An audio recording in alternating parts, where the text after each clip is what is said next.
Good morning, everybody. Welcome to the second day of the Hermes user group meeting, and thank you to all those of you who attended yesterday. We've got another full program for today, starting with a look at our new Affinity viewer platform, and then we're going to resume discussions about nuclear medicine processing, and then later on a section on neurology and dosimetry as well. So I do hope you can stay with us for today. Initially, we're going to be talking about the new Affinity Viewer platform. Now, this has been a completely new piece of software built from the ground up to give an extra level of robustness and have a big level of attention paid to the user interface to make the software much easier to use. And essentially, it's a volumetric viewer for PET-CT, SPECT-CT, PET-MR reporting and analysis. And it has a lot of the more powerful features that we had built into our hybrid 3D platform. But in this case, it's been presented in a much more user-friendly manner. So rather than just talk about it, we thought we'd show it to you, and we can show you initially. We're going to start by showing you initially what the current version out there looks like. And I've also, with Helena McMeekin, my colleague, and we've also got Johan, Lilja, our head of research and development, who heads up also the software development efforts at the company. He's going to join us as well to give us a preview of some of the features that are going to be coming in with our next version of Affinity 3. So Helena, if you're ready, perhaps you could switch the screen to yourself and give us a look at Affinity Viewer 2.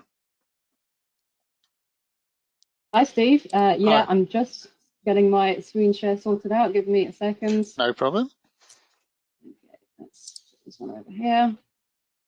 Oh, while Helena's doing that, what I thought I'd also mention is that to try to encourage you to ask questions. It's difficult to have a completely interactive session when we're working remotely like this, because we can't have everybody kind of talking at once. We've got 60 or more people on the call. So if you have a question, please do raise it and put it into the question facility that you have on the right-hand side there of your screen, or a chat window if you don't have the question facility. Panelists don't see the questions, but they do have chat. So if you please enter some questions as you go. It's meant to be like a two-way process, really. So I would encourage you to ask questions.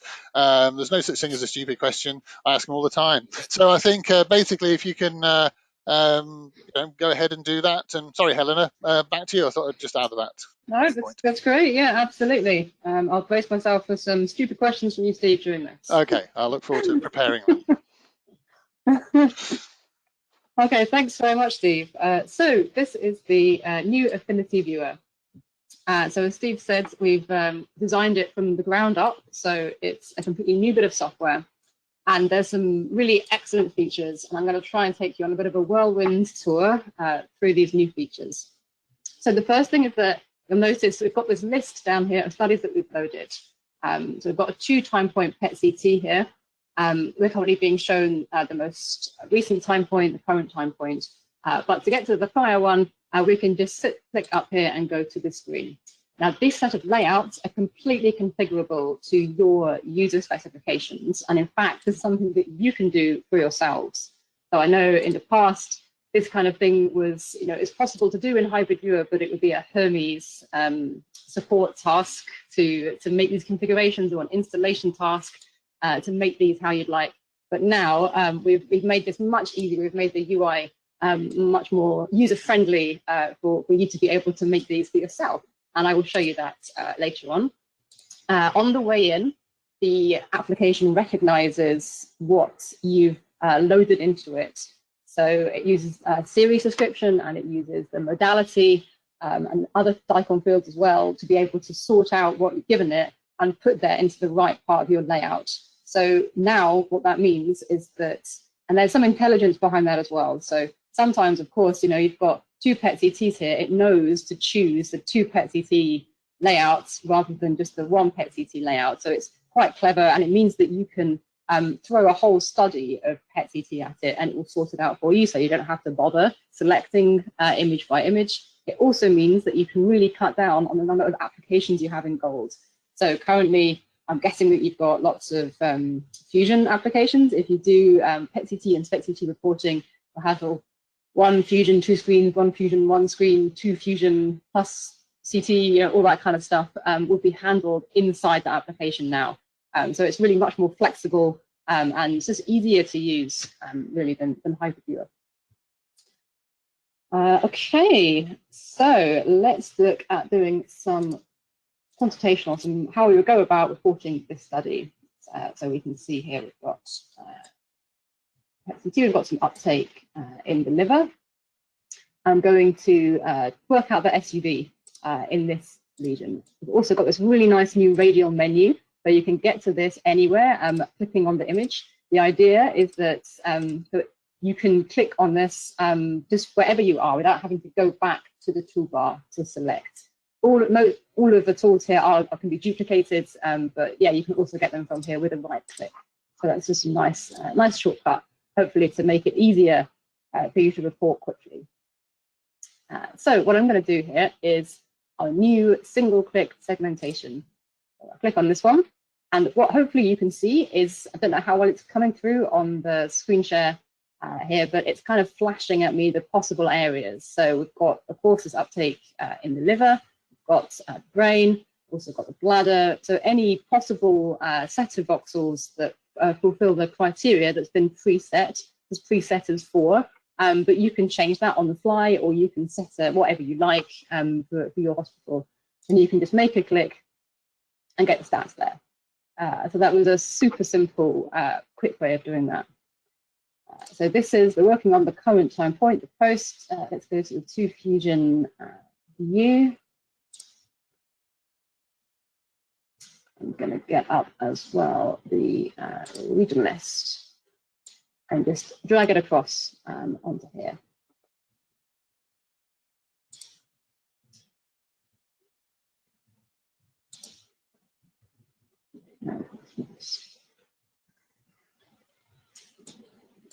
So it's really easy then just to look across these 2 views and make an SUV comparison of this tumor over time. Okay, there's other ways of drawing regions as well. This is one thing that's really been worked on a lot in this software, is that it's much more powerful than Hybrid Viewer for drawing large regions. We've got this tool, the threshold. This is going to look through the entire study and draw a threshold. So I'm just clicking and dragging here to manipulate this threshold. So anyone who's used to working in Hybrid Viewer would probably know that by now Hybrid Viewer will be crashing because it just can't deal with this level of graphics, really. And that's one of the big advances in the software, is that we've implemented it a lot on the graphics card. So it uses the GPU to really accelerate this kind of work and this kind of visualization. So you can see that we've really, so at this point you can drag and go again on here as much as you like. So it's really powerful, and the UI around it is also really easy to use, very intuitive. So hopefully the training burden shouldn't be too much to start with. We also have, let's just put a big ellipse down as well. I'm going to click and drag this one over here. And then we can use that as a constraint as well. So that's a nice thing to do. I'm going to drag this threshold that I made before and constrain it to only be in this ellipse. So you can see now that as I change this and resize it, it's just keeping, you see this beautiful graphic feedback, and you can see exactly what's going on with your regions.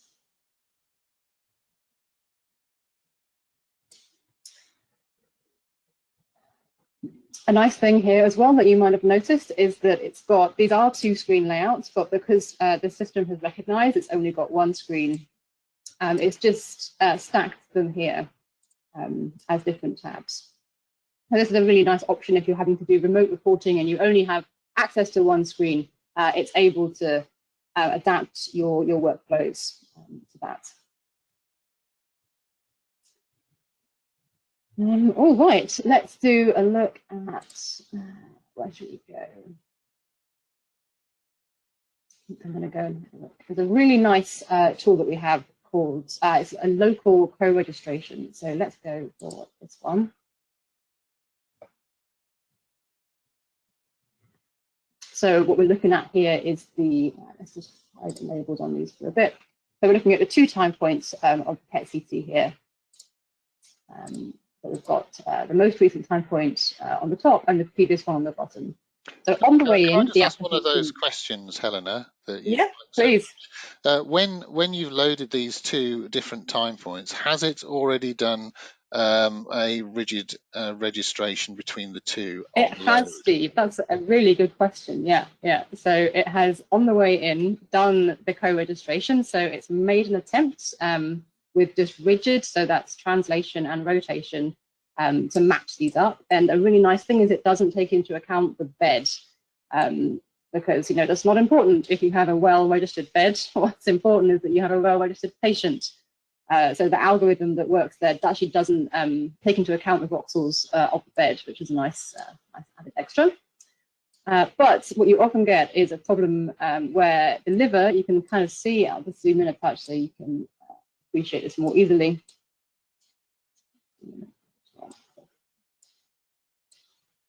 So if I'm triangulating to the top of the liver down here on the lower row, we're not at the top of the liver up here because the CT was taken at a different point in the breathing cycle. So this is a fairly common problem that I'm sure you're all quite familiar with. Often people say that the way to get around this is deformable registration. That's what you need to be able to work in the situation and to know really which points you're comparing in your between 2 PETs. We say, though, that we can use this tool. So this is called a local registration. What it does is it focuses the automatic registration only on this sphere of voxels. So this is a really nice tool for this. So I'm just going to choose this 20 centimeter one and adjust it. That wasn't quite enough. Let's do the 10 centimeter one and adjust it. So there we go. You can see it's much better now for this bit. But of course, now it's not going to be so good somewhere else. So we can just move and go again. So I can click here for it to update the registration at the triangulation point. And in fact, we have a shortcut key for this. We can just hit the R key for it to do a registration at the triangulation point. So this is a really nice feature. I think it gets around the whole issue of having to do deformable registration, which we think the quantitative data, what does that even mean anymore in a deformable registration sense? You know, if the voxels aren't the same size anymore, how can you maintain the validity of the SUV measurement?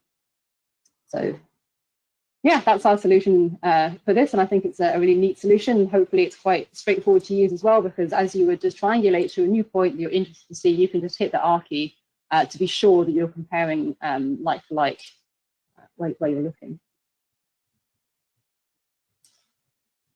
Okay, I don't know if there are any questions so far on this bit, but I'm going to move on to... There is one question actually from David Hall in Bristol. Thank you, David. Hi, David. This is regarding segmentation. So it may be, I don't know if it's better to have this covered in the next section by Johan, because we have a wider range of segmentation options in version 3. But the question is, what options are there for image segmentation, and does it have anything apart from threshold? So currently, what we have is so I've shown the single click segmentation, which is kind of it's the threshold based on the voxel values. Either that's the SUV or it's count of units, or whatever voxel values the underlying data has. Then we have these ones. So we have that full threshold. What you can do that I didn't show, once you've got the full threshold going, let's just bring that back on. I'll put it, I'll unconstrain it and bring it back on. Is that you can do a split as well in this. So if I click inside here, and I'll have the option to do several things. I can do an MTV as well, so we can do the top 41% or there's a threshold inside that, 2.5. Or we can do a split too. So I could do a split here and say volume's more than 5 mil, for example. Okay, it's a slightly strange looking one because it's all joined together, I think. Let's try 1 mil splits. If I can do anything for us, I doubt it. Well, so that's an option as well.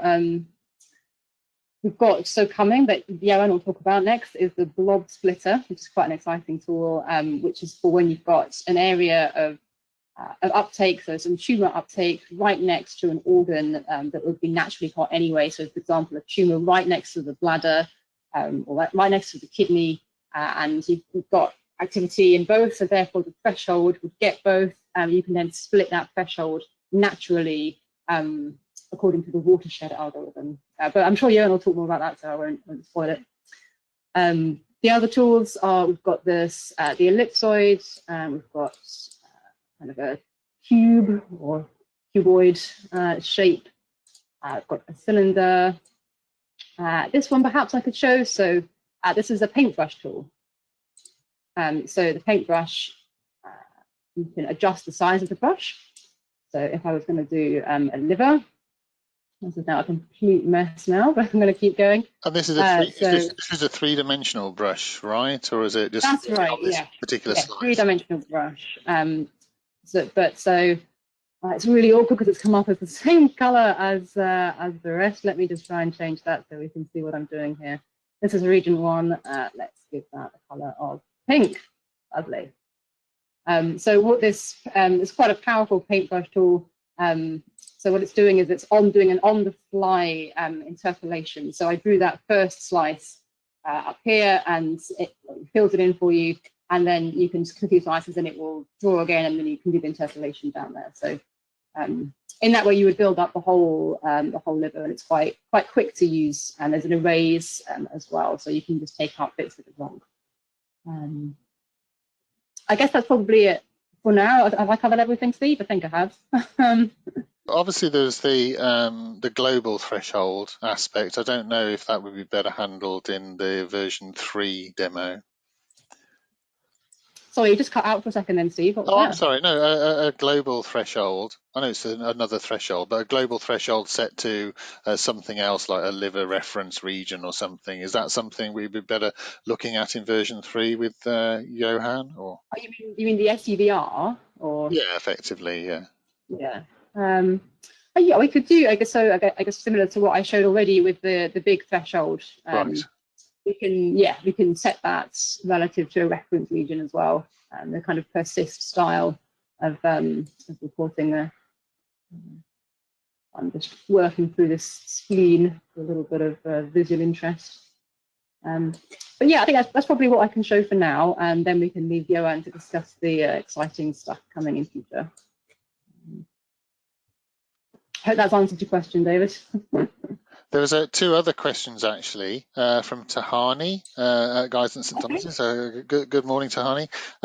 One of them is, can you show a graph and histogram of a lesion? And I think that we will need to refer to version 3 for the statistics toolbox, right? Right. Yes. Yes. And the second question is SUV normalized to weight only, BMI or lean body mass in Hermes? Oh, you can choose. So let's go up to here. Units and then SUV type. There it is. So yeah, great question, and you may choose. A nice thing here as well. So if I just choose to do, let's do the lean body mass, James 120 formula, and then we can have a look and see what it's going to do. So I'm going to go units. Now this one. So a nice thing here, so of course for the lean body mass formula, you need to have the height to be able to work out the lean body mass. So it offers you, it shows you straight from the DICOM of the data. So we can go into here and we can type the patient height, if you know it from somewhere else, so 170 here. And then it's able to display that unit, because before it wasn't able to display it without this. And of course, this is where you can check. This is the patient information type feature in Hybrid Viewer. So if a mistake had been made on the scanner with the wrong weight entered, or the height and the weight the wrong way around, you can just change that here and it will have an effect. It will scale the SUVs appropriately to make up for it. Hopefully you saw a little change there in the SUV intensity when I changed that number. And there's the gender of the patient as well. That matters for some of these lean body mass formulae as well. So you can set that here too. if it's not already in the DICOM. Okay. Right, I'm going to push on to bone spec CT then, I think. Let's close this.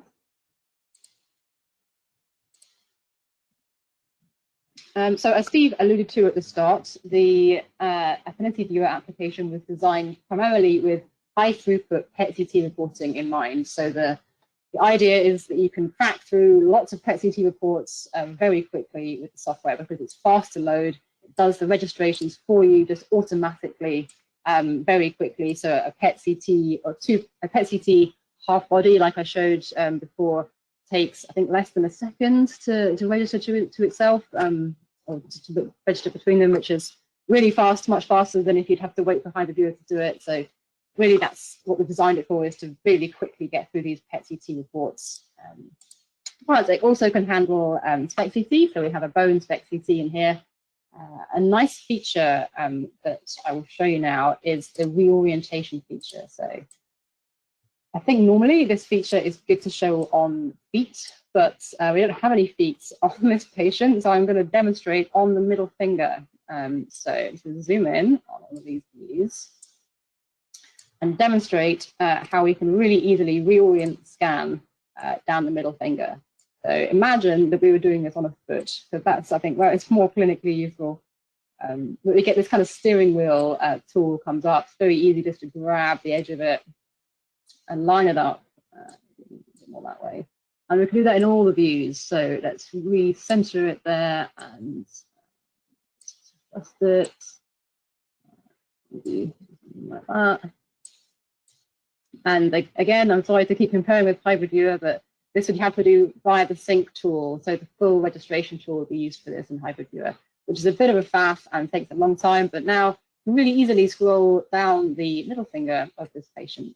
And if this were a foot uptake or sort of infection inflammation foot scan for bone SPEC-CT, then that would be a very useful tool there.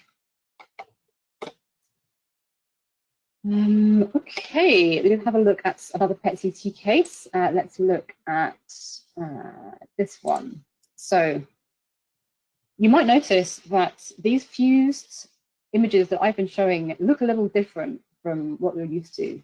That's because we have a new concept of fusion in this application, which you can choose to have on or off as you wish. But basically, the main difference is that where there is little uptake, the fused color table, the overlaid fusion, fades to a transparency rather than fading to a kind of uniform color wash, which is what it used to do.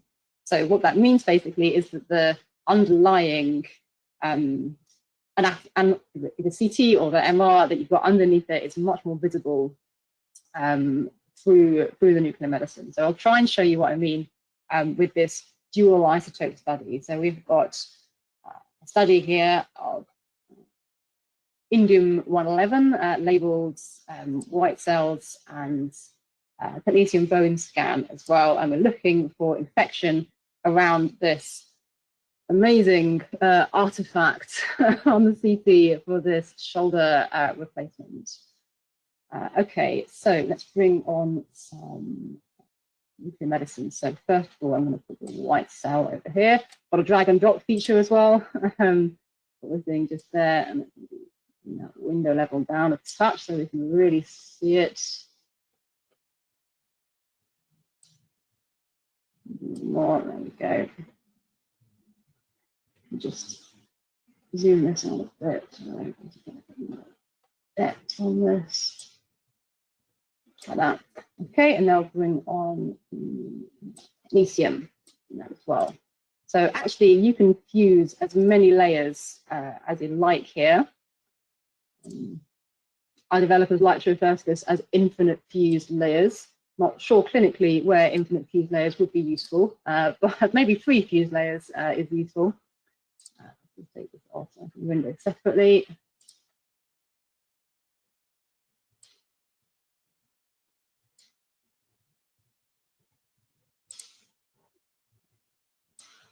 Bring that back down.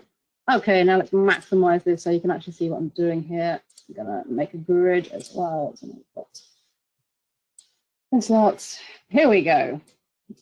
So, well, yeah, what I was trying to say at the start is that because when there's very little uptake, it fades out to transparent rather than to kind of a uniform wash of what the bottom of the color table would be. You're able to see underneath it where there's no uptake. So you can appreciate both the CT and the two different color tables of nuclear medicine that we're looking at here. So we've got the white cell in the hot iron color table and the bone scan in the rainbow.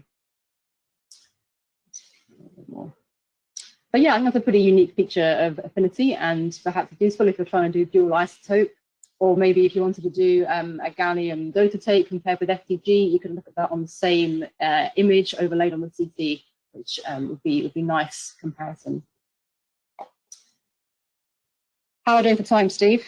Well, we've got to 10:30. We've got another 15 minutes. So at some point, we would be good to switch across to Johan, I think, to go through. So I could very briefly, my last thing is the workflow layout builder. Mm-hmm. So I could very quickly show that. No, that'd be really good. That'd be really good, actually.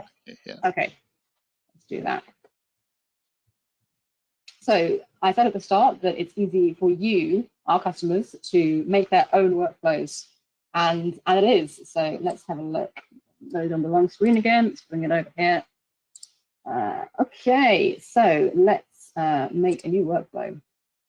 Let's one stage, and then we can select from some layouts that are already there, or we can make our own new layouts. This is the exciting bit. So now we can choose exactly what we want. So I'm going to start maybe by a 4x4. I can adjust this as I like, maybe split this one this way. So yeah, the world is your oyster as far as layouts go. So we can do this on a these can be user-defined as well. So the application, if you have your system set up to use individual logins for each person, then it can recognize them and load in their workflows as well, which is nice. Then we can drag in some views. So I'm going to put transverse view here. This is going to be a really strange looking workflow. Let's put another transverse straight underneath it. I'm going to put a nip in this one and run all from the same data set over here. The differences here are different data sets. So I'll show you what that means next. Let's just do, I'm going to split this one again and put in C and an X down there. Okay, let's save that and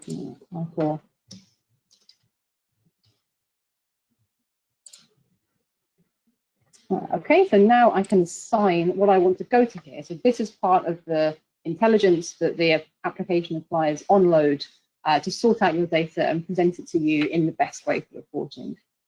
So here I'm going to add pet layer. I'm going to add, so we can choose which study in time order we want to put in here. You can also add a rule. So we have got plenty of rules to add. So we've got phrase matching, so we can have TOF or AC or NAC, and you can put logic in as well. So you can have TOF and not Q-clear or whatever you want to be able to sort through the various reconstructions that you make in your PET scanner, or anything that appears in the series description to go into here. So that would be the first time point PET. This one I'm going to make as a PET and a CT. And let's make that the second time point, PET CT. Okay, let's save that and see how it looks. So I'm expecting it's going to be a big mess, but yeah, there we go. That's how it come out. So yeah, it's really easy. Hours of fun we had really making this kind of thing. And it means that for every task, so you can have different types of workflows for different types of FDG PET. So if you're doing a pelvis or head and necks, or that kind of thing. You have all the different sets worked out for the perfect layout to be presented to you to analyze those studies. All right. That's great. Well, thanks very much for that, Helena. I think that's a great overview of the current version of the hybrid viewer, Affinity Viewer. And to answer some of the questions, there have been another couple of questions that have come through. So the one from Tahani about the graph and histogram of lesions, and another one here from Andy Knight. Good morning, Andy, from Sunderland, who says, is Affinity Viewer going to replace Hybrid Viewer eventually? So I think this is a good point at which we can bring on our research and development lead for Hermes, Johan Lilja, as I say, who also heads up the software development team. And Johan, if you're there, perhaps we could switch to your screen. Yes. Yeah, I'm just sending the presenter request. All right. Do you have a video, Johan, that you can show? Well, I'm in kind of a dark room. Okay. I don't think it helps if I turn it on. So unfortunately, you won't see me today. Sorry about that. Anyhow, you can see my screen, which is probably much more interesting than seeing myself. Happy to connect with everyone at some other time point. How much time do I have, Steve? Basically, we've got 9 minutes to do. 9 minutes. 9 minutes. All right. Yeah. So let's start with the will Affinity Viewer replace Hybrid Viewer? And the answer is short term, absolutely not. We have developed so nice nuclear medicine workflows so that we think that we should keep them around for some more time. However, we also believe that when we if we're going to attack one of the nuclear medicine workflows and we think that it will be beneficial to migrate it into Affinity Viewer, we will do that, but that will be customer driven. So if customers, you guys have any concern with any of our nuclear medicine workflows, we will eventually migrate that into Affinity Viewer. Long term, answer is probably yes. I mean, but that is more driven from me as an R&D manager. I like to have all the code in one platform and maintain one code base and everything. But from a customer perspective, I think as long as you appreciate Hybrid Viewer and nuclear medicine workflows, we're going to keep them there and focus on the 3D volumetric imaging in Affinity Viewer for now. All right, so I had the chance to talk a little bit about what to expect from the next version of Affinity Viewer. There's always a next version, and it's always going to be a little bit more shiny and nice than the one that you have at hand. But also, you are the guys that help us develop the next version. So we always go out there and probe you to see what we can improve in the future version. And one of the things that we are weak on in version 2 that Helena just demonstrated is the statistics. So that is one of the key things. And also we have made some additional features, such as we now enable the possibility to save registered images. Let's say you have spent a lot of time doing some nice local registration around your specific lesion. Can you save the results? Yes, now you can save the registered images. And we have also added support to save RT structure set and improve the saving of the session. So if you have started to work on something, you can go back without having to save anything. It's gonna save everything automatically for you. So there's a lot of things going on under the hood. But let's have a look at some of the new major features that are more visual. So I'm going to start by loading a data set. And what you see in front of you right now is our new patient browser. This is aiming for workstation. It's not yet released, but eventually you will see this on your workstations. Here I have my archives or storages, if you like, and we have changed the view a little bit, so we now have a hierarchical view here. If you select a complete study, you get everything in the study. But I'm going to make a small selection here, so I'm going to take the CT attenuation corrected and the load body low dose from each study. theta attenuation direction, and that one. And I'm going to launch Affinity Viewer. When Helena launched Affinity Viewer, she had prepared very nice workflows, which means that everything was automatically loaded using the layout builder and workflow builder. I don't have any workflows today, so what I end up with is what we refer to as the sandbox workflow, which is pretty much a workflow where you have the possibility to just pick and choose whichever layout you want, and then you drag and drop whatever data you want to the screens. For example, if I want to have a look at the pet image, I can do that, and I can continue to drag and drop images on top of it. In a clinical setting, you would probably create your own workflows and you will have images loaded as you like. One of the new features that we have in Affinity Viewer 3 is the new visualization of regions. So if I use the single click segmentation that Helena demonstrated, you can now see that there's something happening in the MIP here. So in the maximum intensity projection viewport, you will see a 3D visualization of the MIP. When I hover on something, you can immediately see what the result will be. So if I want to segment out the bladder, I hover on the bladder and it's going to be flashing in the MIP as well as on the coronal and sagittal slices. So if I click here, I click the lesion in the lymph nodes, and I can continue to click without reselecting the tools. This is yet another feedback we had from users, that what if I can just keep clicking to select more regions? Yes, now you can do that. So now we have created 2 regions. We have one in the lymph nodes and we have one in the bladder. Now the region we have here in the lymph nodes, you can see this is it's a little bit. It's a cluster of lesions. It's certainly more than one lesion. And if I would like to split this out into separate lesions, we have introduced the blob splitter.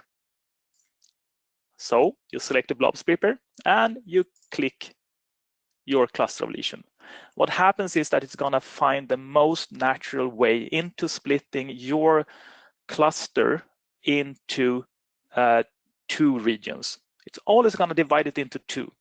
So if I click here, you say, well, nothing happened. No, but if we look around here, we see that there is something that happens. So if I zoom in a little bit here, we can see that, let's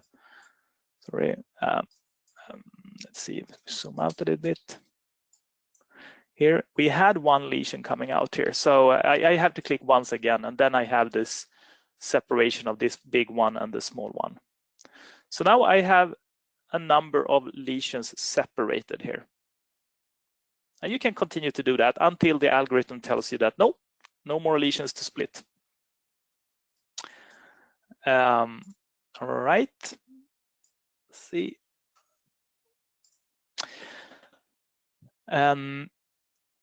Another nice thing we have is the, let's see if I delete this smallest piece. I was actually gonna do this. Let's just make a big region up here like this. When you start without having a workflow, you actually have to do some co-registration. So right now the images are displayed in their native orientation. So if I put this one on the top row and this one on the bottom row, you can see that they are not linked, they are not co-registered, which means that if I select my region here, I can see it on this screen, but I can't see it on the other screen. But if I co-register, and I can do that by dragging and dropping, saying move this one into this one, I can actually show my region on my second time point as well. I should be able to do that. Let's turn it on. Here it is. And then it's really the same region. So you can see I move it around here. And if I want to have some statistics now, I can even do that for a 3rd time point. Let's do that. So now I have 3 time points. They are all registered to each other. So now I need some sort of statistics viewport here to show you what we have. So 1st time point, 2nd time point, 3rd time point, and I want this region to be shown in all viewports. And I also want to see the region, the statistics for these regions, I can just drag and drop my data here into the viewport. And if I keep adding my data here, I can see I have 3 studies, 2017, 16, December, 16, February. And then I can plot them, and I can really follow the lesion over time. And I can see here how the uptake in the sphere actually increase over time.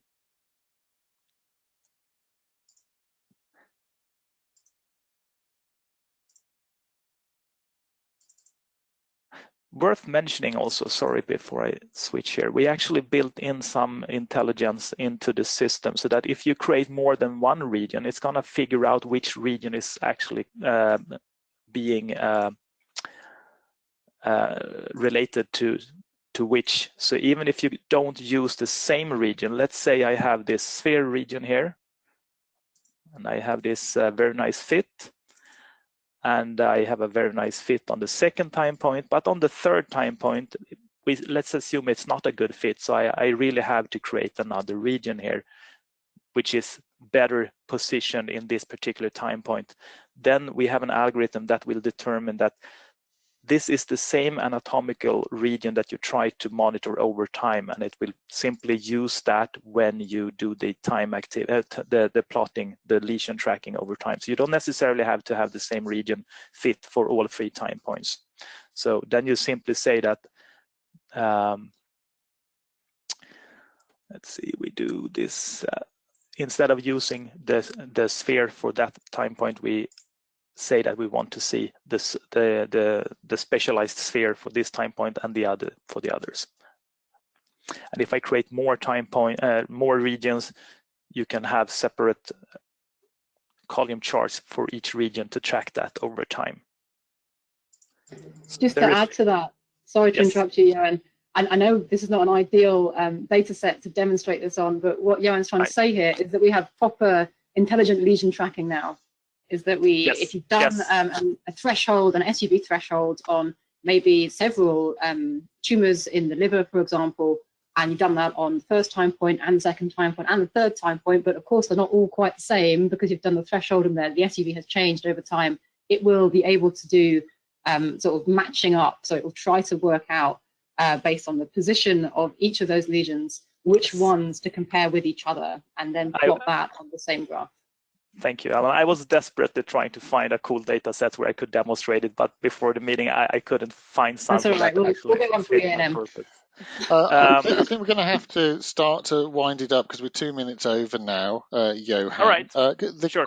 We had a question from Tahani there saying, can you show a graph and histogram of a lesion? We've just shown the graph there showing the different properties of a lesion over time, different time points.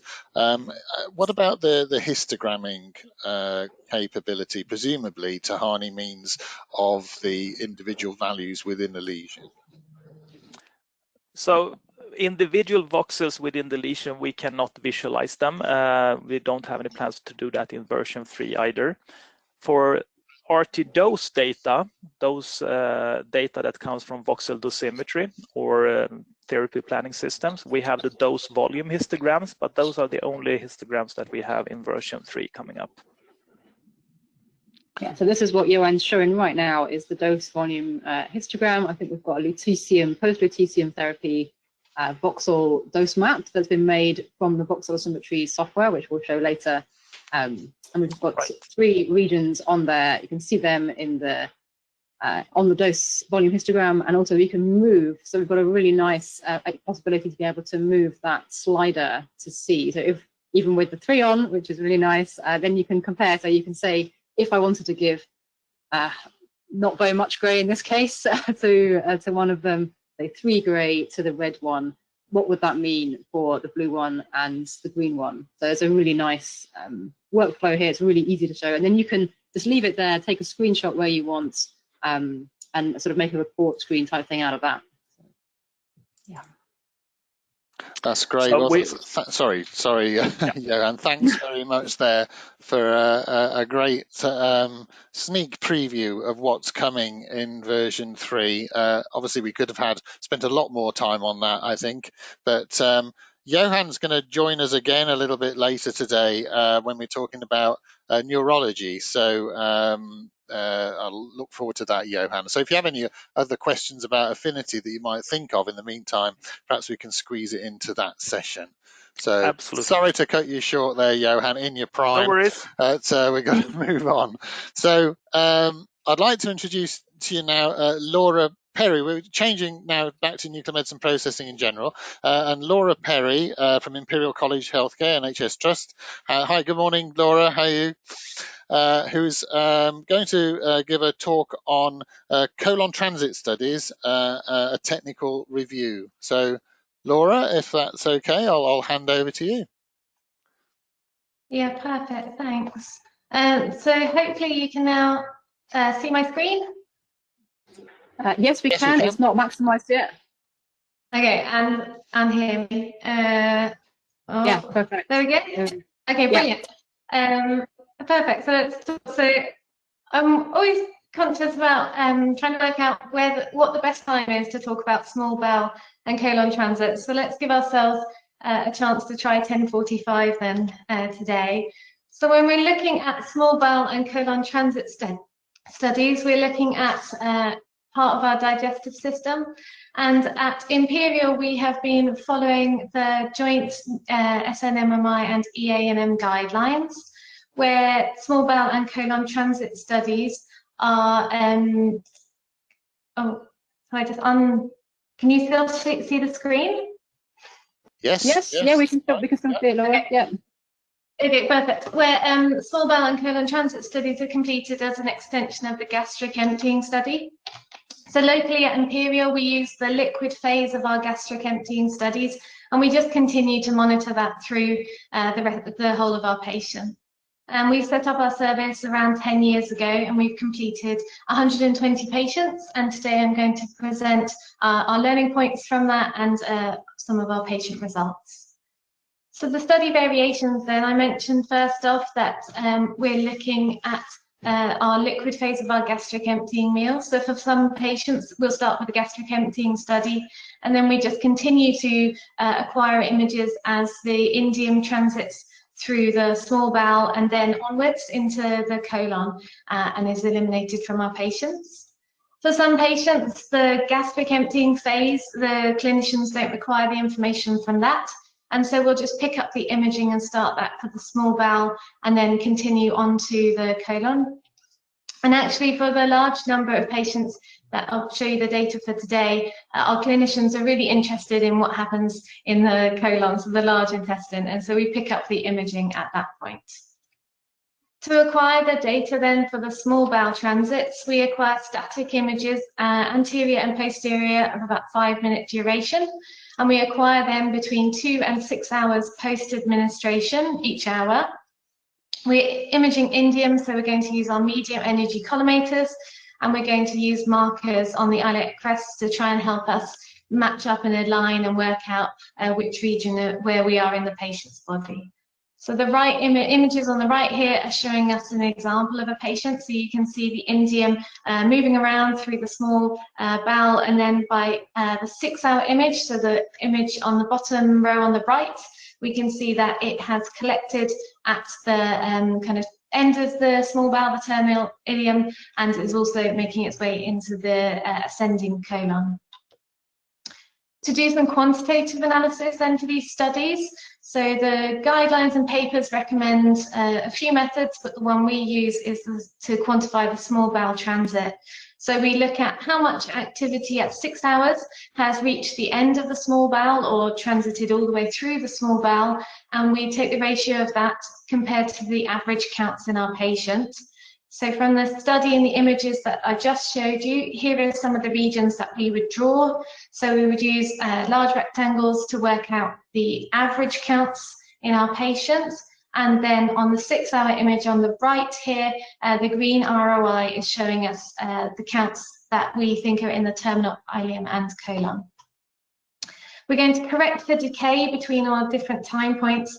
We're also going to use geometric means to try and account for that kind of anterior posterior movement of the tracer within our patient over that time point.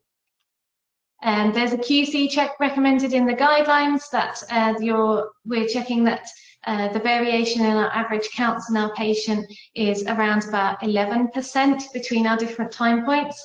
And later in the presentation, I'll show how our studies compare to that standard. So the results of our patients then, out of our studies, we've done around 24 of these particular small bowel transits, and from the data you can see that there's a real clear kind of separation. So the normal range is above 40%, so a lot of our patients fit into that category, and it's really clear then the kind of normal abnormal group. So we've got a number of studies that where the transit has been pretty much zero at 6%. We also have patients who, mathematically, their transit comes out that more than 100% of what we have administered has got through the small bowel, and we'll have a look at the reason for that kind of artifact value later.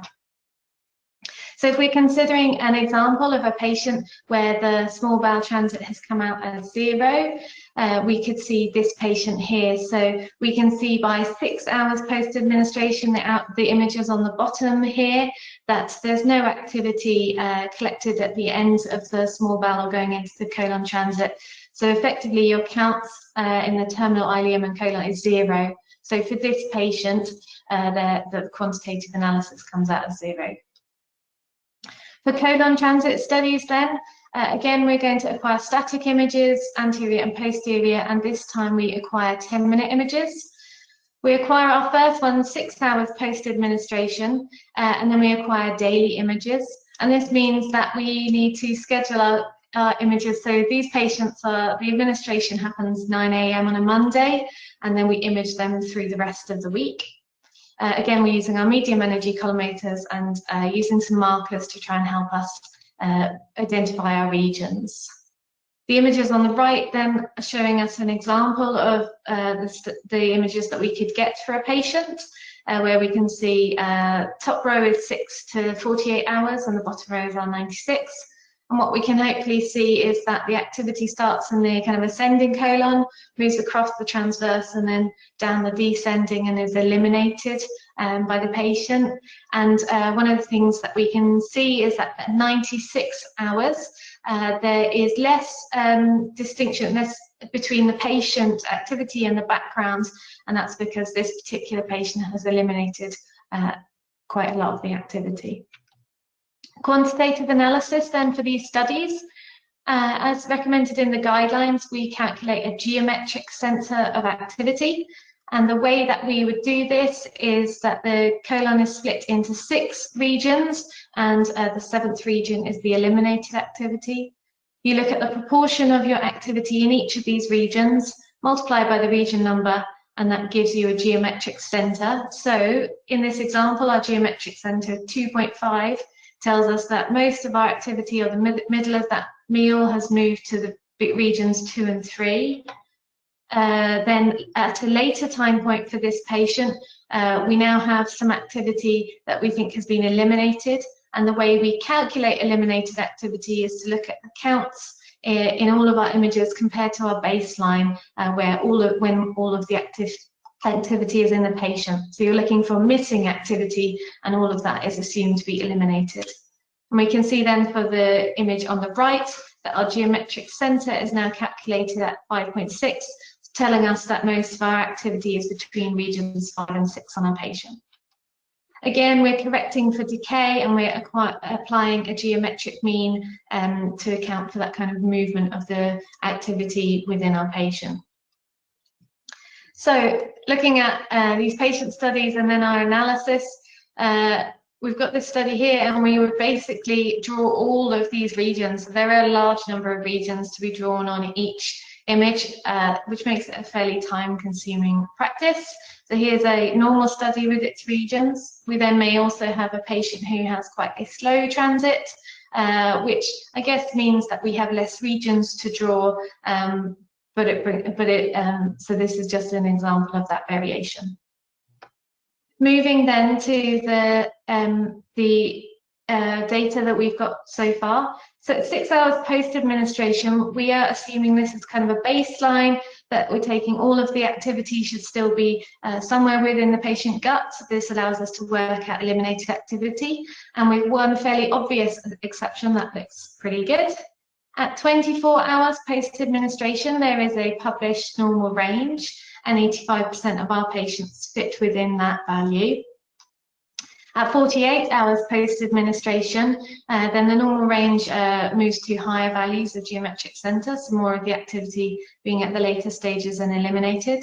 And 62% of our patients are within the normal range. We also find that for 5% of our patients, there is almost none or no activity left at this time point, which means that they don't need to return for the rest of the week. At 72 hours post-administration, again, now the normal range is really quite a narrow band, and 61% of our studies fall there. And again, we've got 17% of our patients now who don't need to return for day 5 imaging. Day 5 imaging, there is no published normal range, so we are acquiring this to help our clinicians to give them the fullest picture we can with the information that we have and the dose that we've given to our patients. For the quantitative analysis, we currently have some very colourful in-house spreadsheets, and lots of data entry has to happen. All these white cells need to be completed. So in-house spreadsheets obviously have a fair number of complications. We won't go into those here, but for us, we've got then a kind of 3-stage process in our processing. One of our staff are performing the analysis. Because of all the data entry and potential for errors, we have a data entry check, and we also have our regions checked by a clinician to make sure that there isn't too much delay with like bounce back with our clinicians wanting changes made. And we effectively have the same for our colon transit studies with a 3-stage analysis happening. So we're very relieved that Hermes have got an application that allows you to do these colon transit studies quite neatly. So I'll step through, this is a kind of completed analysis and the screen that we could send to PACS. So if we kind of run through the sections, how I would use this clinically, we will have our anterior images for our patient. I can then draw around all the activity that's in my patient, our kind of baseline at 6 hours. And then draw on at the subsequent time points all my different regions for the different parts of the colon. These identical shapes are then matched to all of the other time points, which is great if your patient's colon has the same shape at all time points. Because we've drawn them on the anterior, the application flips them to the posterior for us and then produces some graphs. Apologies for how these are showing. They looked better on my PowerPoint.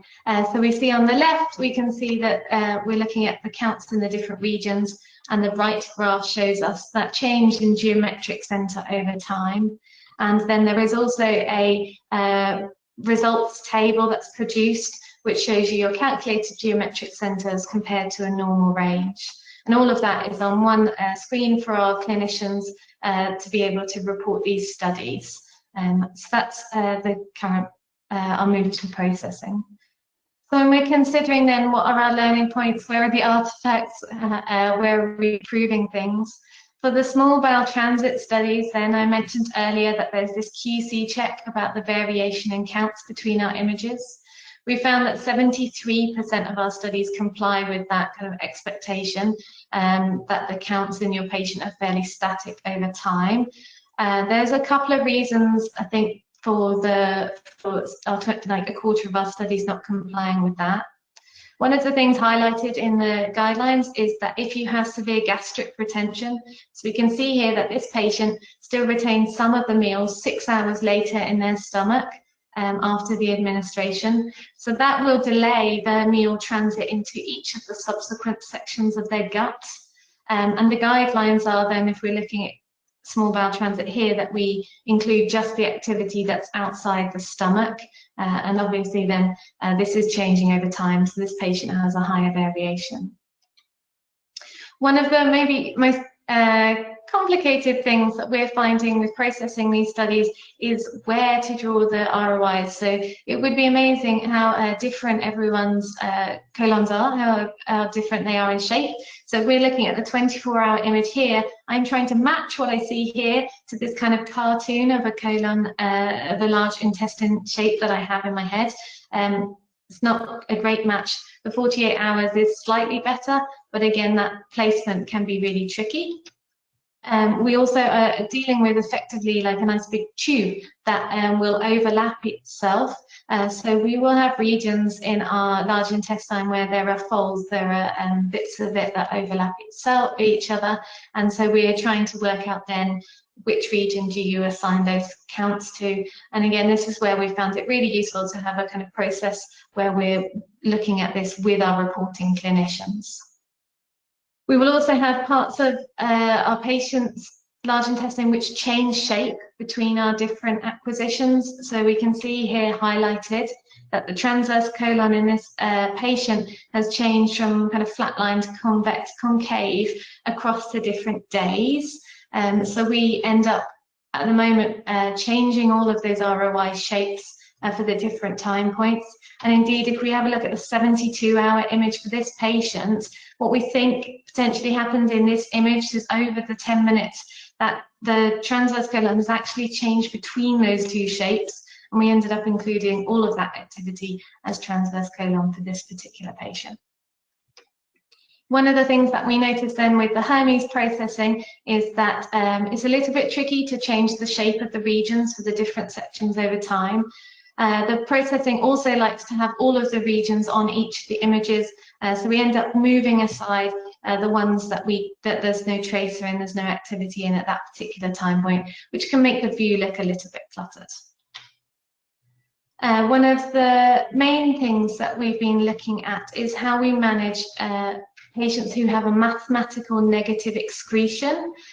So I guess this is about us, either if it's an in-house or a software that you're looking at using in your clinic, really pushing the boundaries to when you're like acceptance testing and checking it, validating it.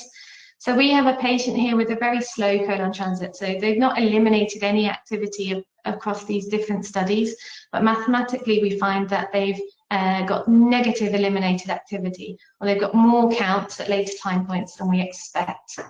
Potential causes for this, I think when we're drawing our ROIs, there's some variation between different time points. And if we include more or less of our field of view, we're going to have variation in our background contribution. We were dealing with nuke meds, so we've got some noise going on. And I think the main thing that is causing us this issue is variation in attenuation. So as a physicist, my ideal patient would be like a real nice solid rectangle. So if we're looking at a transverse slice across the transverse colon, it would be great if from the kind of midline to the lateral point, the distance in tissue that the activity was having to the radiation was traveling through was the same. That would make my geometric mean work really nicely.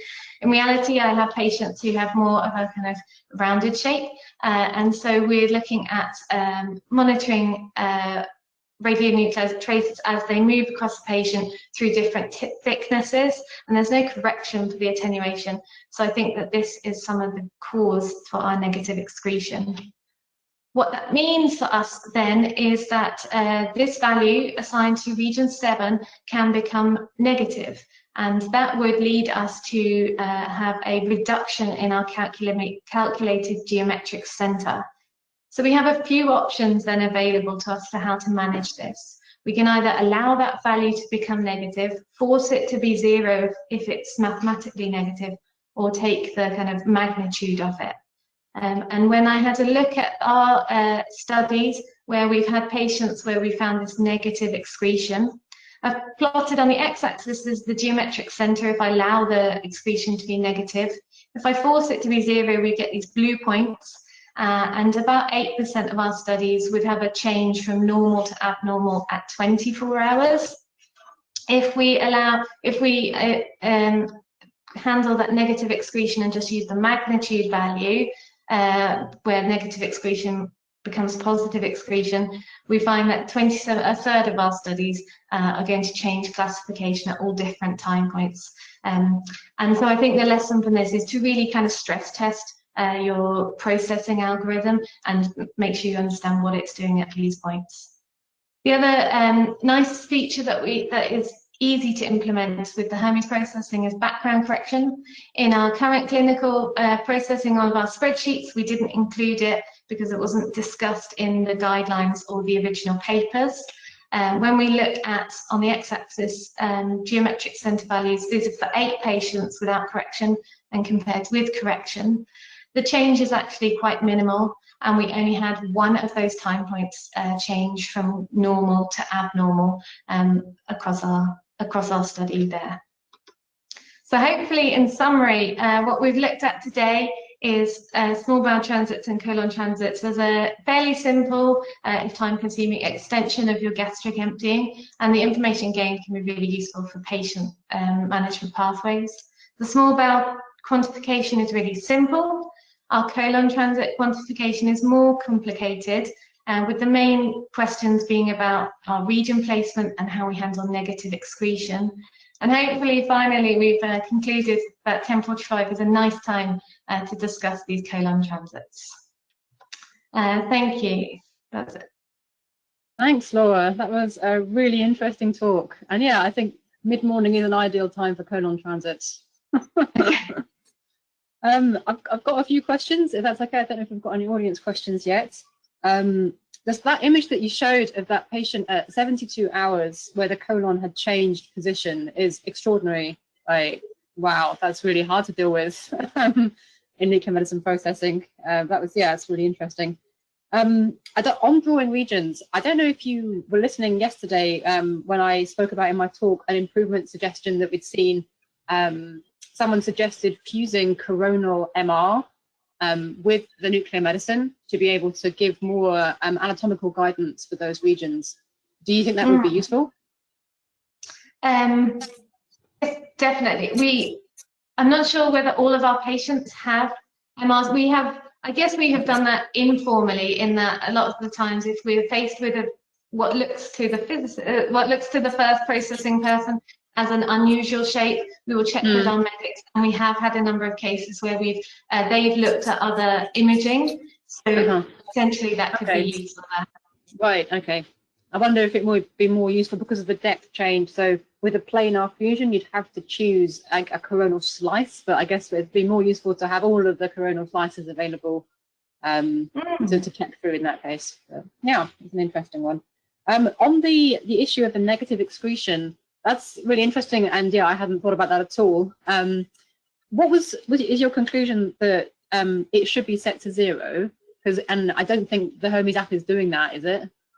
The Hermes app is the most recent version, 5.0.3 of the colon transit sets to 0. So yeah, everyone's checked the version. So that is good. I think it's something that until we did a few studies we didn't see any negative excretions, and it's not till you get to that point that you then think about how to handle it. I think we're still looking at what to do clinically. I guess the take home for me, and a learning point whenever there's a new bit of software, I'm always trying to put, as an MP, acceptance testing, it really push what the boundaries, like what happens if there's a really abnormal patient, and just checking that the software behaves in a way that I think matches what the clinicians are expecting. Yeah, absolutely. So I think as well it would be useful if Hermes made a small bowel transit application. Is that correct? Oh, why not? We've got some data, we'll test it. That would be good. Yeah, it looks like it would be a fairly simple application, especially compared with colon transit. So yeah, that would be good. I mean, colon transit is not the most popular of applications, but I think, onto the clinical need. I mean, on that point, where is the drive? Like, where are your patients coming from? Was it your gastric team, clinical team, who wanted this information, or was it nuclear medicine going out there and saying, hey, we can give you this? Like, how have you got your patients? It was definitely a request from the gastric team. I think they had some tricky patients and they were asking us what the options are. So when we set it up, we were having a look at what are the different meal types. So you can administer slightly different ways, but this way is the easiest methodology for us. And I think that the fact that over these years we have seen referrals come back and back, and our referrers that keep referring these patients. Sometimes we get patients on and off medication or pre and post intervention, and I think that's showing that they're really valuing the information that we're giving. Oh, that's interesting. So you've got actually some serial studies then, sort of treatment follow-up. Nice, nice. All right. Okay. I think that's the end of my questions. I don't know if there's anything more from the audience. No, I Steve? couldn't see anything there. So thank you very much, Laura. Excellent talk there. And yeah, I'd like to introduce our next speaker now. We have Charlotte Fowler from Guy's and St Thomas's, who will be giving a talk on quantification with VQ SPECT. So good morning, Charlotte. Good morning. Good morning, Steve. Hi. Helena, How are you? everyone. Can you hear me okay? Yeah, we can hear you perfectly well. Yeah. Great. Good morning, and thanks for asking me to join. I was enjoying Laura's presentation there. I think that GI work is going to be a big part of our future if we can just get sort of all the meals and processing sorted out. We've recently kind of upgraded our gastric emptying protocol and seen a big jump in referrals from our clinicians. So definitely, we do need to get out there though, don't we, and tell people what we can do. And yeah, definitely. It's one of those things that in the States, gastric emptying and more of these colon transits are really popular. It's an interesting thing, the difference between nuclear medicine in the States and nuclear medicine in the UK. And of course, the SNMI guidelines are quite a lot more prescriptive than our own guidelines so far about how to do the study, but I think it's helping. So, yeah. I just found the webcam. So great. Yeah, we can see it. Okay, so I'm going to talk about lungs and the opportunity. There are a lot of, with VQ SPECT, although, I mean, the ENM guidelines and everything came in 2009, it's been obviously a good decade, but a lot of departments still not doing it. And I think, we're seeing such great throughput and nice cases coming through that I was pleased to be asked to talk about it. So just share your screen, Charlotte, if you're able to, please. I'll show my screen. Okay, great. Yeah, we can see the desktop. Okay. Perfect. Presentation, if you could. So if I go into large, is that all right? Perfect. That's perfect. Okay. I'm going to minimize the little go to webinar window. So okay. Hope that doesn't mean I'll hope I won't leave the meeting. It shouldn't do. Okay. Anyway, I wanted just to say thanks a lot for asking me to do this. It's just, I've done an educational forum for Hermes recently, so apologies to those who saw that, because this will obviously be very similar. That was one of the most popular ones that we had, Charlotte, so thank you very much for the support. Thanks. So I'm just going to kind of cover the same ground, but just do it a bit quicker. I hope it's not too gabbled. Anyway, so yeah, I'm Charlotte Fowler and I work at Guy's and St Thomas's. I also have a teaching commitment at King's College London, because I am the clinical module lead for the nuclear medicine MSc there. I'm also the UK training programme director for nuclear medicine physicians and the chair of the Nuclear Medicine Specialist Training Committee. And soon to take over the chair of the Specialist Advisory Committee, at which point I'm going to step back from these roles. So you can probably tell from that I've got a real interest in nuclear medicine quality and training. And what I really love about nuclear medicine is the breadth and the quantification. I really love the breadth of the whole of medicine and all pathology. I really don't want to be kind of put into a small box and do just one thing. I've kind of done research in cross-infection, bones, renal, cardiology, sentinel nodes, endocrinology, and lungs throughout my career.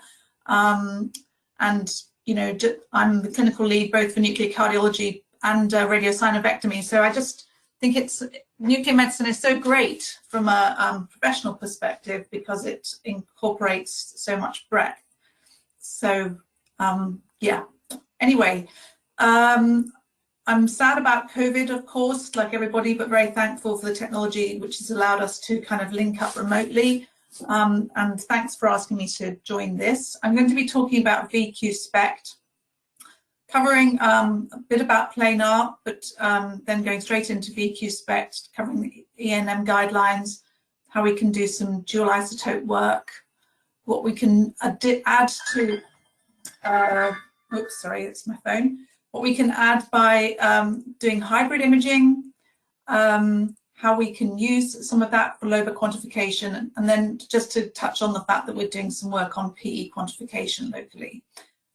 So before 2009 and the ENM guidelines for VQ SPECT, we were doing planar VQ imaging. And, you know, when patients had a normal study, it was lovely. So a normal VQ planar is a perfectly good test, and a very abnormal one, such as this one showing lots of segmental defects, which is mismatched on the ventilation image. Also very straightforward to interpret, no question there. But all the cases sort of in between were much more challenging, with little bits and pieces here and there. And actually, as a result of the probabilistic reporting criteria that we were using following PIPED, we ended up with having to kind of have sort of indeterminate results, really in quite a high percentage of patients, up to about 20%, was considered fairly normal. So what do our referrers want? Of course, they don't want 50 shades of grey. They like black and white results. They want to know whether patients have PE or not. And certainly the planar imaging that we were providing at that time was not really ticking that particular box. CTPA, when spiral CT came in, it's such a long time ago, it's funny to talk about it, but obviously I've been working in the field a long time, and I can remember this CT when it was individual slices and it would take 20 minutes to do a CT thorax, and now of course it's done in a matter of seconds. But as a result of the more advanced CT coming in, CTPA then took over, so CT pulmonary angiography took over from planar imaging basically, and that was because really the sensitivity and the specificity of CT pulmonary angiograms was so much higher, resulting in an accuracy of about 93% compared to only 81% for planar VQ. So it was in steep decline in many UK centres. It had poor sensitivity, lots of indeterminate results, and of course CTPA was more available. So despite the fact it was a higher radiation dose, many centres found that their VQ demand was going down. Then the ENM guidelines came in 2009, and there was a drive to switch from planar to SPECT VQ. And a lot of the work that was done for that was actually done on animal models, which demonstrated much higher specificity and sensitivity. So that meant that we were able to switch from planar imaging based on that PIPED probabilistic thing, which had about 20% indeterminate results, to SPECT VQ, which is much more binary, where we have around 2% indeterminate results, and very nice images that are much easier to interpret. We can see all the different segments and don't have the problem of the overlap. So this is a through orthogonal view SPECT of VQ. This is a nice normal study, and this is obviously a coronal one showing ventilation on the top and perfusion at the bottom showing large PE. Of course, that's probably going to be very easy to interpret as well on a planar, but in fact, the sensitivity and specificity of SPECT VQ is really very high. In fact, the sensitivity of SPECT VQ is higher than CTPA, and that's because we can identify smaller subsegmental defects at a point where the pulmonary arteries become too small to be able to identify a filling defect within it, which is what one needs for reporting a positive PE on CTPA. So as a result of that, actually the accuracy of SPECT-VQ is in fact a little higher than CTPA. And we do see this in clinical practice. We see some patients coming through where the clinicians are suspicious of small subsegmental PE as a cause of the patient's abnormality symptoms, and ask for SPECT-VQ after a clear CTPA. And we do pick up some positive studies for that. So with those compelling results, why aren't all departments offering SPECT-VQ? I keep on coming across, major centres that are still offering only planar, and I don't know why that should be. I'm thinking, what are the blocks?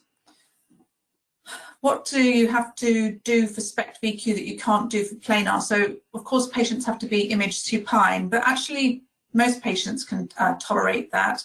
And obviously, patients have to be able to be supine for CTPA. So I don't really think that that's a major issue, although occasionally it will. You need advanced image display for reviewing the coronal images. You can't just judge a study on a single image set as you can with planar VQ. But most departments now are linked into PACS. I would hope that all are really. So it's possible, of course, to do scrollable processed data sets on PACS. So I don't think that should be a major issue. I think one of the major blocking to it is sort of the doubled imaging time. Of course, if you have to do a separate ventilation and SPECT, then it adds probably more than doubles your acquisition time. And in a busy department, that can have a major impact on throughput. So we wanted to look at whether we could compress that. One solution for that was to use Krypton. Krypton, of course, is a wonderful ventilation agent. It's true gas, produces excellent quality because of the high dose photon flux. Very low or negligible dose to the patient, low staff dose, no room contamination. Of course, it is horribly expensive, and the rubidium generator only lasts 1 day, and it's not terribly widely available. But if you can get over these aspects, because if you run a busy enough service, you can justify that, then it's absolutely a wonderful product, and I'm very grateful to the centre that produces it. So we can see that actually you can do simultaneous MAA labelled with technetium and Krypton for the ventilation agent. We can see the emission spectra here when they're acquired together, and we can see that there's not much change to the shape of the technetium emission spectrum when Krypton is present or absent, so there doesn't seem to be much downscatter. But of course, there are lots of technical issues. So one of my projects previously has been with the assistance of my local physics experts. We have developed some phantoms to allow us to test the acquisition and proof of concept by using a phantom which is based around sponge. And this is our early stage of this phantom, which is involving a square sponge.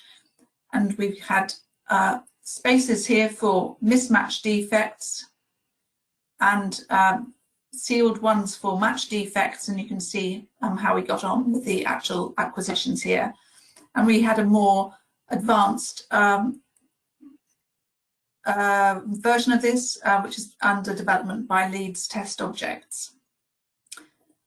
And what's nice is that actually the latest version of the A&M guidelines published in 2019 endorsed the use of Krypton for SPECT-VQ. So using the dual isotope one, we find that the acquisitions are similar to planar acquisition. It allows an efficient service with both ventilation and perfusion images being obtained simultaneously. and we have results that are equivalent to CTPA. And of course, the advantage to the patient is that it's at a fraction, well, not, I mean, as CT develops, their radiation exposure doses are getting lower and lower, but we're probably getting to the stage now where SPECT VQ is similar to a CTPA if one compares it to sort of really modern high-end CT camera. But with the SPECT data, we have some additional opportunities. We still don't have perfect specificity. Of course, nothing is perfect, but our specificity is still quite a lot lower than CT. So we were wondering whether co-registering with CT could help. Of course, we must remember that a mismatched perfusion defect is not always due to PE. Here's a rather extreme version to show that. So this is the ventilation images of this patient, perfusion images at the top. We have a rather major perfusion ventilation mismatch, which involves the whole of the right lung. But we can actually see why that is on CT, because this patient actually has congenital right pulmonary artery atresia. So somehow during development, the pulmonary artery hasn't developed in the right lung, but otherwise everything is normal with normal airways and bronchi and alveoli and so on. So congenital abnormalities can cause a mismatch. I hope this projects okay. I'm sorry that the windowing's not great on this image data set, but I hope you can appreciate that on this set there's normal ventilation here and large perfusion defects at the apices, which on CT is actually due to complete breakdown of destructive emphysema. So in that situation, we're basically getting seepage of ventilation agent throughout the lungs, including areas of destroyed architecture, whereas of course perfusion is only taken to where the blood vessels are going. So that's another cause of a VQ mismatch. And then we also have situations where the mismatched perfusion defects are not always due to PE, and that's due to anatomical abnormalities, such as here. Sometimes we find that the oblique fissure, that the airways approach the oblique fissure sort of more closely than the arteries. So we get a we get a sort of false mismatch across the fissures. So we found that adding low-dose non-enhanced CT actually reduces false positives considerably, and actually at Guy's and St Thomas's we add this routinely for all patients apart from those who are pregnant. Again, this is endorsed by the ENM guidelines from 2019, which is VQ SPECT CT has similar sensitivity but a higher specificity for PE than VQ SPECT alone. Just looking at our local data, we found that 13% of our patients had PE using VQ SPECT CT. If we didn't include the CT in the analysis, we would have had 18% positive, so an additional 5% would have been false positive using VQ SPECT without CT. And then, of course, people are always trying to postulate whether it's worth running a decent ventilation service. There's always been a drive to reducing cost and trouble, and ventilation is a bit of a pain. And certainly it's expensive if you use Krypton. But we found that if we missed out the Krypton images and used the CT, used a clear CT of the lungs as a sort of surrogate ventilation, actually our false positives went right up as well to 8%. Because of course it's possible to have a ventilation defect due to a mucus plug or other sort of airway problem which will leave the lungs clear but will affect the ventilation. So we would have had a 21% false, 21% positive. The difference between that 21% and the 13% is 8. So 8% false positive if we used perfusion only SPECT and CT and left out the ventilation. Just a couple of minutes there, Charlotte, before we sort of get close to time. Okay. Okay. So I'll just whip through the rest. So we found that CT contributed positively to interpretation in 23%. And as a result of that, demand for VQ has increased by about 15% over the past 5 years. And other opportunities, we of course are busy looking at the long COVID service. COVID has a high incidence of DVT and PE. Everyone's heard about clots, both regarding, so it's a new phenomenon, really, the inflammation-related pulmonary thrombosis, which is formed in situ. So we are busy with COVID patients.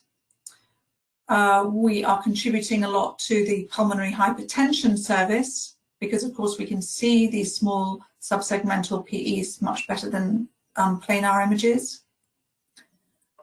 We can do nice things to make our images more accessible to clinicians and patients, to explain to them what it is that we're describing. We can provide our surgeons with more meaningful lobar quantification by segmenting the lobes using the fissures and then looking at the activity within each lobe. And there's nice Hermes software to allow us to do this. And this is a terribly important area of our work where we can contribute to the surgical planning of interventions by surgeons, deciding whether to carry out lobectomy or bronchoscopic intervention. This is particularly pertinent to patients with tumours which are resectable, but in patients with poor lung function, to decide whether they will survive lobectomy. Nice paper here. And the other one that we're looking at is looking at PE quantification, and that's work in progress with my colleague Lefteris and our MD student Helena. So I've been helped over the many years by many wonderful physicists and great staff at lots of different centres where I've worked. Okay, that's it from me. So any questions?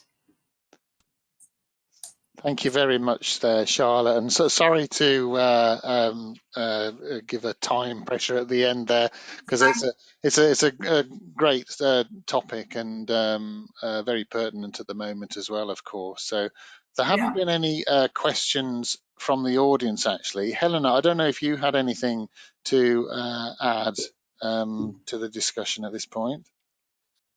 No, I think I can't see anything from the audience, so should we head straight on to Deepa? Yes, if that's all right. So and then maybe take long questions at the end. Yes, I think that would be great. Thank you.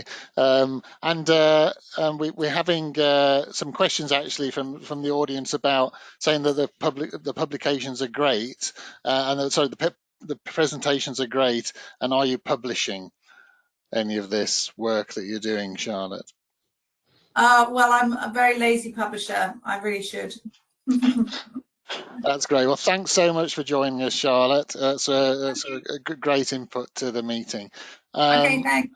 Okay, I'd like now to introduce Deepa Gopalan from Imperial College Imperial College Healthcare NHS Trust, who's going to be talking about the role of VQ imaging in pulmonary hypertension. So, good morning, Deepa. Sorry, we're running about 10 minutes late. I hope that's okay with you. We thought we would just stick with it and give people the appropriate time. So, if that's all right with you, can you hear me okay? You're muted, Deepa, according to my control. Are you able to unmute? Yep, there we go.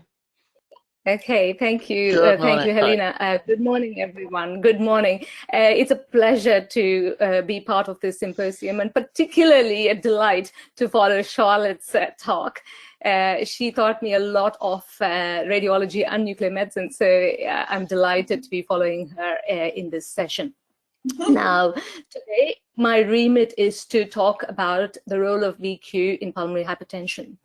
At the outset, I must say that pulmonary hypertension is quite a complex and often misunderstood disease. But what I hope to do over the next 20 minutes or so is to show the nuclear medicine community the importance of imaging, and in particular VQ imaging, in the diagnostic algorithm of this disease. Now, let me, okay, so I'm going to be addressing 4 main topics. I'll define and classify pulmonary hypertension so that you understand what the different groups mean. I'll take you through how we use VQ scan differently between acute pulmonary embolism and chronic thromboembolic disease. I'll also show you where VQ sits in the current diagnostic algorithm in the international guidelines. And finally, I'll touch about some of the caveats of VQ scan and in particular mimics of thromboembolic disease. So the WHO, the World Health Organization, has classified pulmonary hypertension into 5 broad groups. Of this, the one that's most important is group 4 disease, which involves cases where the pulmonary artery is obstructed. That obstruction commonly is by chronic thromboembolic material, but can be because of other causes such as pulmonary artery sarcoma and vasculitis. But if we stick to chronic thromboembolic disease, because that's where VQ really plays an important role, and for the rest of the talk, I'm going to be addressing chronic thromboembolic pulmonary hypertension as CTEPH. I'm going to show you why it is important at the outset to think about the disease. Amongst all the 5 groups, this group, chronic thromboembolic pulmonary hypertension, is the one that is completely curable should you diagnose the disease at an early stage and put them through the appropriate treatment. The standardized treatment is pulmonary endarterectomy surgery, but we have got 2 newer treatment modalities that have come along over the last few years. One is balloon pulmonary angioplasty, and physicians are using VQ to guide them for this. So you need to be aware of balloon pulmonary angioplasty. And the second treatment that's come along is a medical therapy. There's only one licensed drug across the world for this condition. It's called riociguat. So it's very important with all the advances in pharmacotherapy and the surgery that we identify these patients and identify them at an appropriate time. Now, it's important to understand that CTEPH is not just a blood clot like acute PE. There are fundamental differences, and it is these differences that you will see makes why we use VQ differently between the 2 conditions. The role of imaging in pulmonary hypertension is multimodal. You want imaging to confirm that there is disease, identify the underlying etiology, evaluate the right ventricular function, direct the patient to have appropriate treatment, monitor the efficacy of the instituted treatment, and finally measure the progression of the disease. You can imagine it's a tall ask for one modality to do all of this. So in clinical practice, pulmonary hypertension diagnostic algorithms is multimodality. The role of VQ is particularly important in 2 of these roles, and the first is to identify the etiology, and the second is to monitor the treatment efficacy. Now, I'm going to quickly take you through these guidelines. Now, this is the latest guidelines. It's an ERS statement, European Respiratory Society statement on CTEPH imaging, but it kind of is concordant with all other guidelines that have come along in the last few years. There are subtle changes, but the role of VQ really hasn't changed. So we start off with a patient who's got suspected pulmonary hypertension. The first line screening test is echocardiography. If the echocardiography says that it's possible that the patient has got pulmonary hypertension, they go on to have a VQ scintigraphy. And as Charlotte has alluded to, if you have got SPECT imaging, really that is and that should be the standard of care.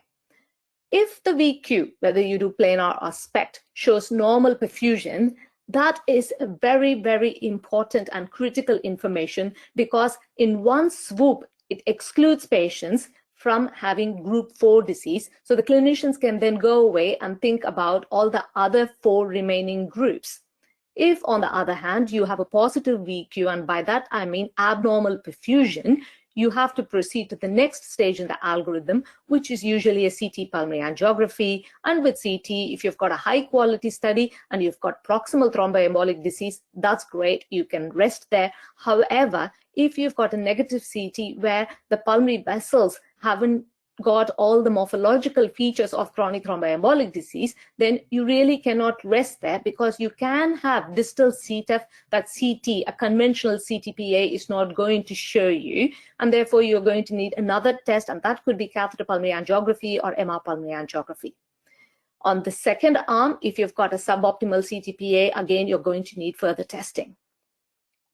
So you can see really how high in the algorithm VQ scan is, and that is because it's the most sensitive test to exclude thromboembolic disease. You can't confirm it because VQ is sensitive but not so specific, but you can definitely use it to exclude the disease.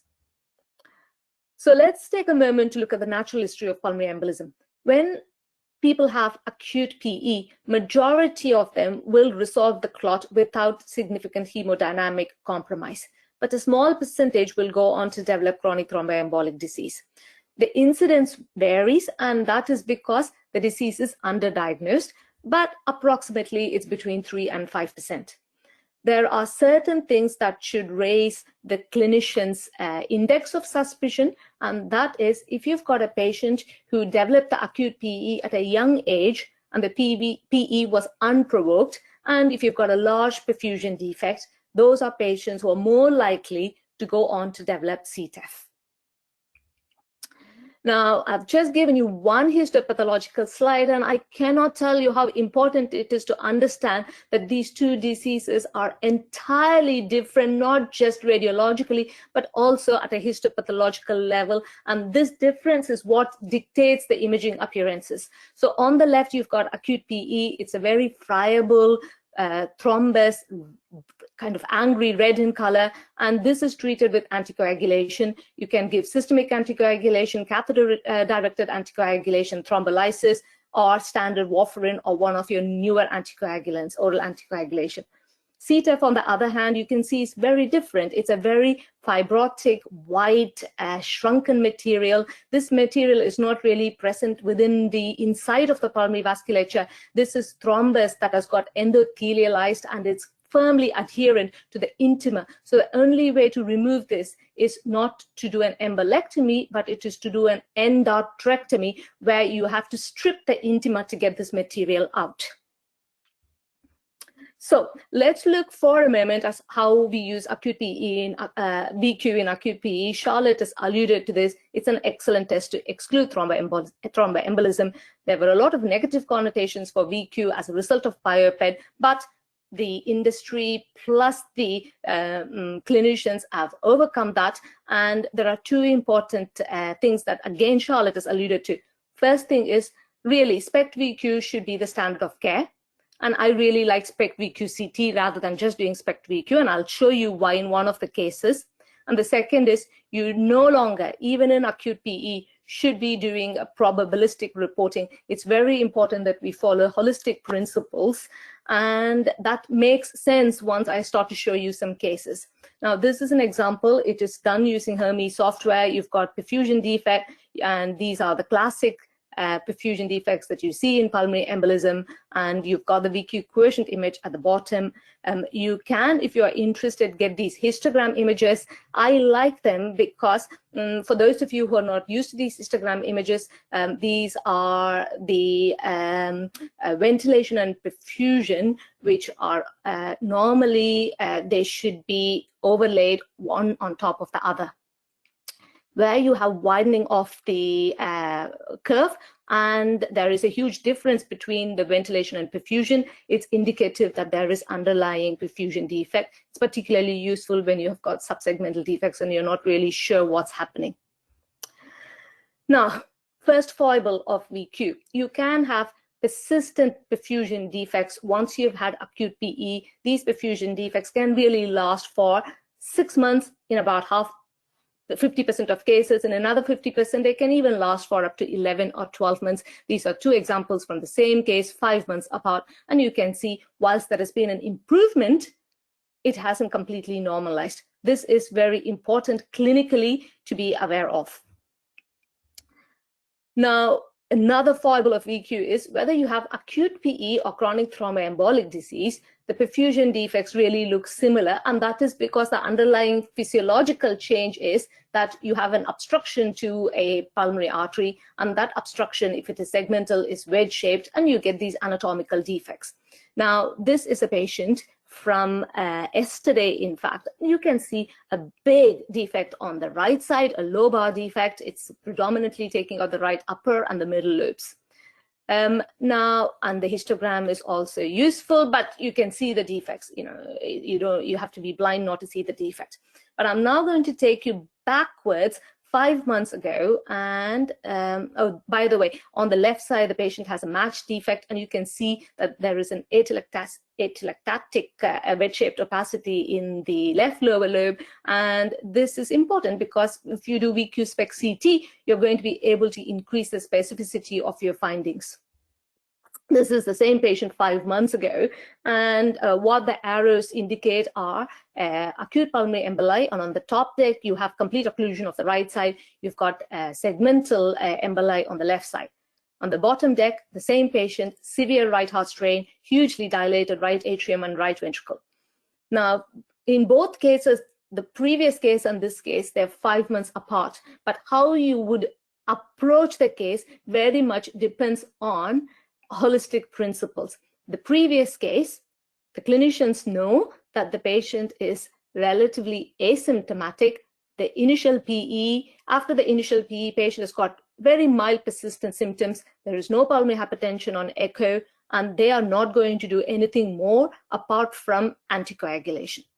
This patient, on the other hand, just 5 months apart between the CT and the VQ, but the extent of the defects is large. The patient has got significant symptoms. The echocardiography of the patient shows pulmonary hypertension, and we know from the clinical history, patient has been compliant with the anticoagulation. So by definition, if you've got pulmonary hypertension 3 months after acute PE, and it has happened after appropriate and adequate anticoagulation, it's likely chronic thromboembolic pulmonary hypertension. So probabilistic reporting will not allow you to nuance your report to be helpful to the clinicians, and it's very important that you follow a holistic approach. Now, another patient, and this is where we now move entirely, leaving acute PE behind into CTEPH. So this is again done with the Hermes software. You've got lots of defects, and you've got bilateral defects, and the MR pulmonary angiogram shows you the anatomical condition, which is CTEPH. The role of VQ, and if there is only one message that you take away from this talk, it's this. The role of VQ in CTEPH is essentially binary. I don't need to know, and the clinicians don't need to know how many defects there are, how big the defects are, whether it's unilateral or bilateral. They just want to know, is it normal or is it abnormal? Very simple. If it is normal, i.e. you've got normal perfusion, you do not have group 4 pulmonary hypertension. Just forget it. On the other hand, if you've got abnormal perfusion, then it could be CTEPH. It's most likely CTEPH, but you also have to be aware of other conditions that can mimic CTEPH, so you would go on to do CTPA. Now, there are certain things that VQ cannot do in CTEPH, and these are the following. So this is an example of a patient, MR pulmonary angiogram. There is occlusion in the right upper lobe. There is a tight stenosis in the right lower lobe. There is a web disease on the left lower lobe. So you've got morphologically different anatomical manifestations. But the VQ scan very much looks like previous VQs that I've shown you, multifocal, segmental, lobar perfusion defects. So really, you cannot use VQ to delineate the type of abnormalities. That's the first thing. The second thing is to say, Deepa, sorry, we've got about 3 minutes, yeah, if that's okay. Yeah, that's fine. That's fine.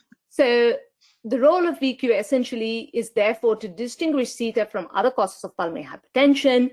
This is a case where CTPA did not show any morphological evidence of CTEPH in the pulmonary vasculature, but when you look at the Q scan, it's wildly abnormal. This is the dual energy of the same patient. So this is a patient who's got distal thromboembolic disease.